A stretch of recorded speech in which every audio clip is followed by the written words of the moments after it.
What's up, kinfolk? Look, I've heard it said that people tend to commit crimes within their own ethnic group. Well, I sure am glad I'm a black man. Y'all check this out. Discovery in Delaware County. A suspected grave robber is now under arrest and facing a long list of charges. Police think Jonathan Gerlach stole more than 100 sets of human remains from Mount Moriah Cemetery in Yaden. According to investigators, a stockpile was found in his home and at a nearby storage unit. Action News reporter Leland Pinder spoke to his neighbors and has more. People here tell me a large police presence occupied their neighborhood for much of the last 2 days. Tonight, just one cop car remains guarding the property as the investigation continues. Yeah, this is definitely horrific. I mean, I could only imagine what the investigators saw. Inside this home on Washington Avenue in Ephrata, a search warrant uncovered well over 100 human skeletons, according to the Delaware County DA. 100 skeletons. Y'all, the thing that makes me wonder, because I know y'all got to be thinking like I'm thinking, what the hell is that boy gonna do with 100 skeletons?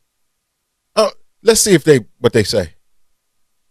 Walked into a horror movie come to life. 34-year-old Jonathan Gerlach is now in custody, accused of robbing graves and maintaining a home full of skeletal remains. Neighbors are shaken. Well, it's supposed to be a nice, quaint little town, and here you have somebody with bodies in their house. Authorities say between Halloween and just this week, police investigated multiple burglaries of graves and mausoleums at Mount Moriah Cemetery in Yaden. During surveillance Tuesday, Gerlach was arrested at the cemetery. Police say he had a bag filled with human remains, including children's bones, with more discovered in his vehicle. I just want to know the motive, like, why would someone do that? Now, that's a good Investigators question. believe the remains came from cemeteries across the region.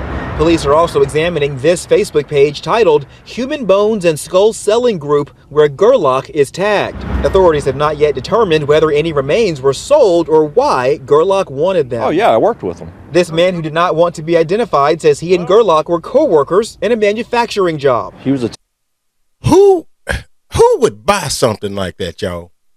I mean, think about that. I mean, somebody can't just sell me an arm or a leg or something other like that. Who would buy something like that? Y'all put down in the comment section what y'all think if you know anything or have heard of anything like this. at place of my work. But yeah, I mean, he was a good worker, but a little strange, but this strange, it's disturbing. My name is Leland Pinder, calling with Channel 6 Action News. Attempts to reach family members Thursday were unsuccessful. It's definitely The Yaden police chief calls it one of the most disturbing cases he's seen. It's just extremely disrespectful to the people and families of the deceased. Jonathan Gerlach is in jail tonight on $1 million bail, which has not been paid. He faces a slew of charges. He's due in court January 20th. Here in Ephrata, Lancaster County, Leland Pinder, Channel 6, Action News. Now, y'all, you got to be asking yourself, what? First of all, let me ask you this. What would you do if the cops contacted you and told you that your loved one, your mother, your grandmother, is no longer in the cemetery that you buried her in? What would be the first thing that come to your mind? How would you react? But kinfolk, here is the ultimate question. When people pass away, their bodies are sent to a funeral parlor, and there that body is embalmed and preserved so that that body will look the same way it looked when it went in the ground. So my question is, what do y'all think that boy did with the flesh that was left on those dead bodies? Now, see, y'all, I don't know, but right now, I'm starting to believe that baloney is suspect. What you think?